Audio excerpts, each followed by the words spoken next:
Ninaitwa Wilson Oledongo maarufu Mjeshi, ni mwenyekiti wa wafugaji wilaya Bagamoyo na halmashauri ya Chalinze. Napenda sana kuwakaribisha wote ambao wamekuja kwenye wilaya yangu. Mimi kama mwenyekiti wa chama cha wafugaji wilaya Bagamoyo nimefurahi kuunganishwa na wafugaji, kuona wafugaji wameungana kwa pamoja kwa nguvu moja kama vijana kwa ajili ya kusherehekea umoja wetu.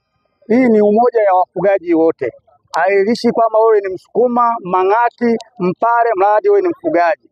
Hili inasababisha kwamba inatufanya sisi tuondokane na utumwa wa kuchunga ng'ombe bila kuwa na faida.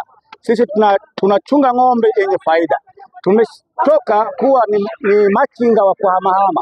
Hili tunafanya sisi tujue maslahi yetu kwamba ng'ombe inalipa, ni ng'ombe ni sehemu ya kama ajira ya mtu mwingine yoyote. Tuna ujasiri kusema hivyo kwa sababu leo tunaona kwamba kila nyuso yao imefurahi kwa ajili ya ufugaji wetu. Sasa kama tumetengeneza vijana wetu kwamba vijana wa Kisarawe na Kibaha ili tupate timu mshindi, ambao hii jambo hili ni harambee yetu ambayo tunaifanya mpaka tuende Morogoro. Tutakuwa na kongamano kubwa la kanda mashariki. Leo hii tuna viongozi wa ngazi za juu kama katibu wetu wa kanda wa mashariki pamoja na viongozi wa wilaya ya Bagamoyo, wilaya ya Kisarawe na wilaya wa Kibaha. Yote ni namna ya kuona kwamba tunakwenda kuungana tuwa kitu kimoja kwa wafugaji wote.